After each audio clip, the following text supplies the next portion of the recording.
I was a young man when I went to visit my grandma one cold winter morning. The sky was gray, and the trees had no leaves. I wore my warm coat and walked through the quiet street. Her small house stood at the end, just like always. I knocked on the door, and she opened it slowly. Her face looked older, but her eyes were still kind. She gave me a soft smile and said, "Come in, my boy." The house smelled like tea and old books. It was warm inside, and everything looked the same. I saw her favorite chair by the window. I saw the clock on the wall ticking slowly. Tick-tock, tick-tock. She walked to the kitchen and made tea. I sat at the table where I used to sit as a child. The chair creaked under me, but it felt like home. Grandma placed a cup of tea in front of me. She sat down across from me and looked at me quietly. We didn't talk at first. We just sipped our tea and listened to the clock. The room was calm and still. Her hands shook a little when she held her cup. Her back was a bit bent, and she moved slower than before, but she was still strong in her own way. I looked around the room and saw old pictures on the wall. There were photos of her children and grandchildren. Some were old and black and white. One picture was of me when I was small. I smiled when I saw it. The books on the shelf were still there. Nothing had changed, but it felt different now. I was older, and so was she. After a while, Grandma looked at me and spoke. Her voice was soft and slow. She said, "I want to talk to you." I put down my cup and listened. She looked out the window for a moment. Then she said, "I was surprised. I never thought of Grandma as someone who was afraid. She was always calm and smiling when I was a boy." She said, "I am afraid of being alone. I think about it sometimes, late at night." Her eyes looked far away. "See, one day you might all forget me," she said. "You have busy lives. You have work, family, everything." Her hands were still, and her voice was quiet. "I worry I will be here waiting, and no one will come." My heart felt heavy. I didn't know what to say. I wanted to tell her she was wrong, but my mouth stayed closed. I reached across the table and touched her hand. Her skin was cold, but she didn't move away. She looked at me and gave a small smile. I held her hand and nodded. I wanted her to know I was there. I wanted her to feel loved. That visit changed something in me. I never saw Grandma the same way again. She was more than sweet tea and warm hugs. She had deep feelings, quiet fears, and a soft heart. I still remember that day clearly. The tea, the silence, her words. They stayed with me, and I promised myself that I would never let her feel forgotten. After that day, I started to visit Grandma more often. I didn't wait for special days or holidays. I would go on quiet afternoons or early mornings. Sometimes I brought flowers, sometimes just a smile. She always welcomed me with the same warm eyes. Her hugs were soft and her hands were still a little cold, but her heart always felt warm. It felt good to sit with her, even in silence. We didn't talk about big things every time. Sometimes we talked about the weather or the neighbor's cat. Sometimes we said nothing and just listened to the wind outside. The house was always quiet, but it didn't feel empty anymore. It felt full of something gentle. I think Grandma liked those visits. I could see it in her face. Her smile was small but real. One afternoon, she asked me to help her clean the attic. I had never been up there before. The stairs were narrow and the air smelled old. Boxes were stacked in corners, full of old things. She pointed to a box and said, "That one is full of memories." I opened it slowly and saw books, letters, and photos. It was like stepping into the past. There was a photo of Grandma when she was young. She was standing by a tree, smiling in the sun. She looked strong and happy. I showed it to her, and she laughed. "That was long ago," she said. Her voice was light, but her eyes were full of thought. I asked her where it was taken, and she told me a story about that day. It was a good story.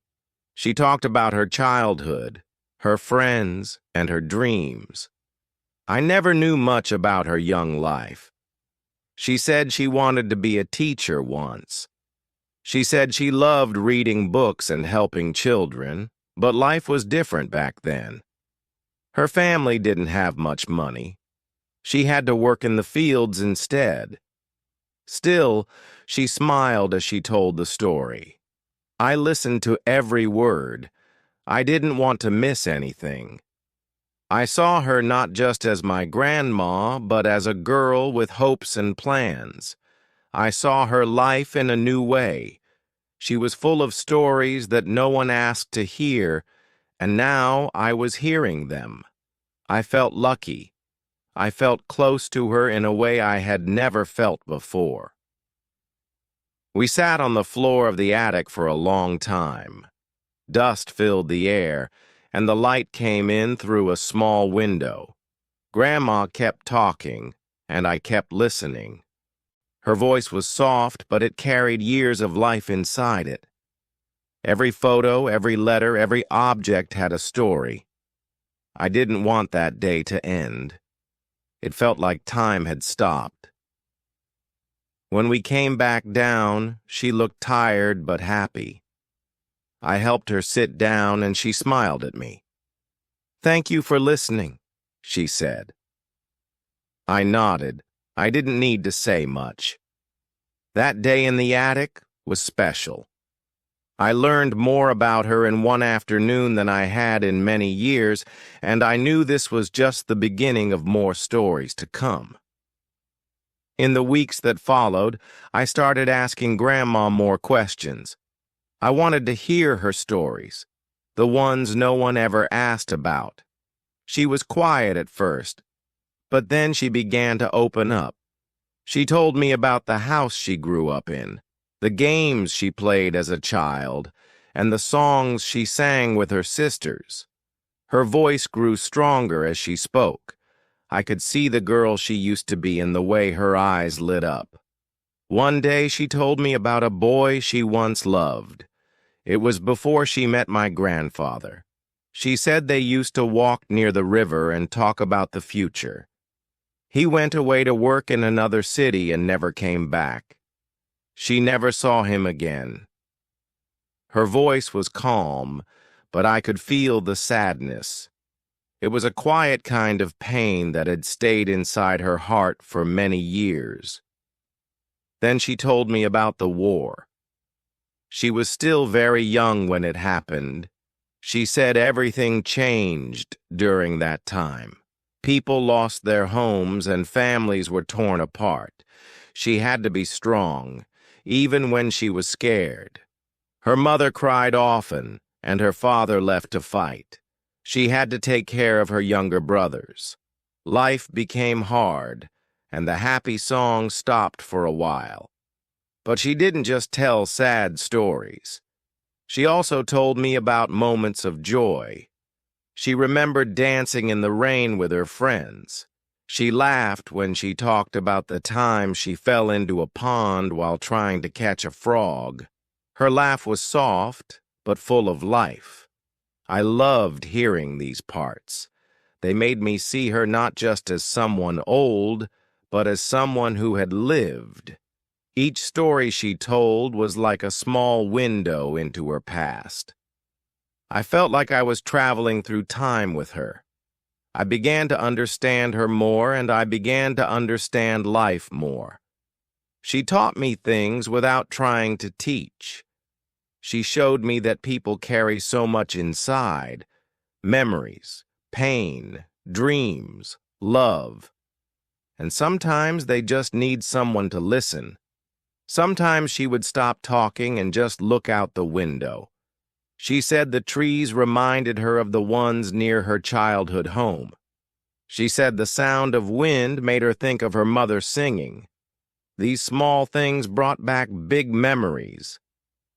I listened carefully, even to the silence. It said just as much as the words. We made a new habit together. Every week I brought an old photo from the attic. She would hold it and smile. Then she would tell me the story behind it. Some stories were short, some were long, but all of them were full of feeling. I wrote some of them down in a notebook. I wanted to keep them safe, like little pieces of gold. One day she said something I won't forget. She said, "Thank you for seeing me." I asked, "What do you mean?"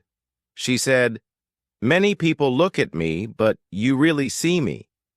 That sentence stayed in my heart. I understood what she meant.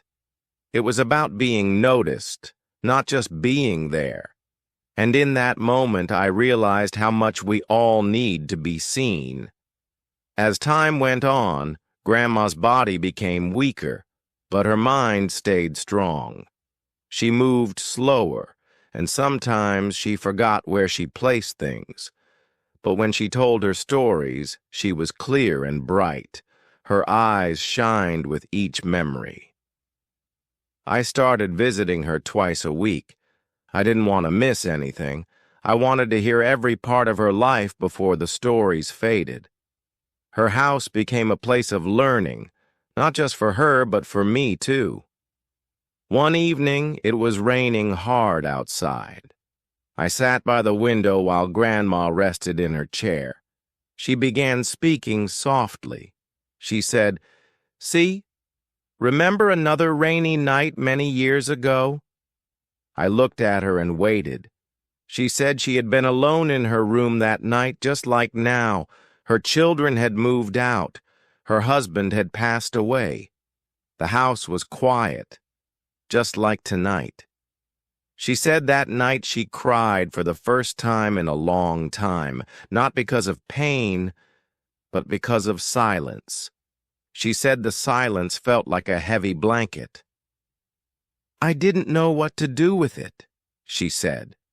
She missed the sound of laughter, the footsteps of children, the voice of her husband calling her name. That night, she felt small, like a forgotten page in a book. I listened without saying a word.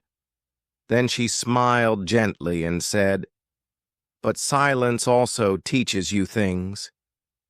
She said it helped her listen to her own heart. She learned to enjoy her own company. She began to write letters to her old friends. She started reading new books and planting flowers in the garden. She said, "And at first, I feared being alone. But later I found peace in it." Her words stayed in my mind long after I left that day. One afternoon, I asked her what made her feel happy now. She thought for a moment and said, "Small things. A warm cup of tea, a bird singing outside the window, a letter from a friend, or your visit. I don't need big things anymore." She said, "Joy hides in little moments." I wrote those words down. I didn't want to forget. It was a lesson I had never learned before.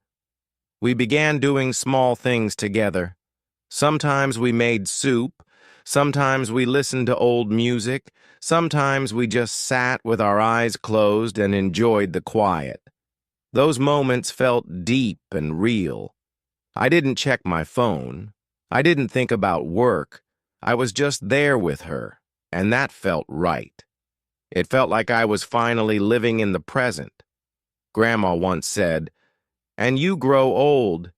People talk less to you." They think you have nothing new to say. But she had so much to say, so much to give.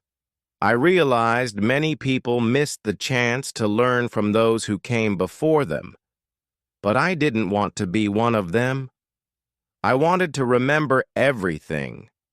I wanted her words to live on, even after she was gone. One day, she handed me a small box. Inside were letters she had written over the years, letters to her children, her husband, her own mother. "I don't know if anyone will read them," she said. I promised her I would, and I did. That night I read each letter. Some made me smile, some made me cry, but all of them made me feel close to her, more than ever before. A few weeks later, I went to visit Grandma again. She was sitting by the window, looking at the sky. Her hands were resting in her lap, and she looked quiet, almost sleepy. I said hello, and she smiled at me. She didn't speak right away, so I sat beside her. The house was very still. After a few minutes, she said, "And I had a dream last night." Her voice was soft and slow. She told me the dream was about her old home. She saw her sister in the dream. They were playing in a green field, running and laughing. The sun was shining and the wind felt warm. "It felt like I was really there," she said. She smiled, but her eyes were full of memories.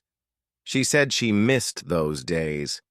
She missed her sister's voice and the smell of the trees. Then she turned to me and said, "I think my time is getting short." I felt a tight feeling in my chest, but she didn't look afraid. Her face was calm, and her eyes were clear. "I'm not sad," she said. "I just wonder if I did enough, if I gave enough love." I held her hand and told her yes. I told her she gave more than enough. Her smile was small but strong. After I left her house that day, I felt quiet inside. I didn't play music in the car. I didn't call anyone. I just thought about her words. I thought about how much she had seen in her life. I remembered the stories she told me, the way she laughed, the way she looked out the window. I didn't want to forget any of it, not even one moment. That night, I opened my notebook and began to write. I wrote everything I could remember, every story, every word, every look. I didn't want the memories to fade. I wanted them to stay alive, even if she was gone one day. I wanted to carry her with me, not just in photos, but in my heart. Her voice stayed in my mind as I wrote. A few days later, I went to see Grandma again. This time, she looked more tired than before. Her voice was softer and she moved more slowly. But when she saw me, her face lit up. She reached out and took my hand. "I'm glad you're here," she said. We didn't talk much at first. We just sat together in silence. Sometimes being there was enough. Words were not always needed. She asked me to open a drawer near her bed. Inside were some small things, an old photo, a broken watch, a letter, and a necklace. She said each one had a story. I picked up the photo. It was her and my grandfather. She told me about the day it was taken. "It was simple," she said, "but I was happy. He always made me feel safe." I showed her the broken watch. She smiled. "That was your grandfather's," she said. "She wore it every day." She told me he once fixed it with a paperclip when it stopped working. She laughed as she remembered. "He wasn't perfect, but he tried," she said. I could feel the love in her words. Even small things held big memories. Next, I found the letter. It was yellow and old. She said it was from her mother. She wrote it when I moved away, she said. I cried when I read it. I didn't read the letter out loud. She just held it close to her heart. It still brings me comfort, she whispered. I could see how much she missed her mother, even after all these years. The last thing I picked up was the necklace. It was simple, with a small heart pendant. It was a gift from my daughter, she said. She gave it to me on my birthday. She held it in her hand and smiled. I wear it when I feel alone, she said. It reminds me that I am loved. I told her she was never alone, and she nodded slowly. That night, when I went home, I thought about all the things in that drawer. They were just small objects, but each one carried a piece of her life. I realized that memories are not always big moments. Sometimes they live in the smallest things. I felt thankful for every story, every visit, every minute spent with her. I knew I would carry them with me forever. I hope this session was helpful. Please like and subscribe to our channel for more such interesting stories. Take care, everyone.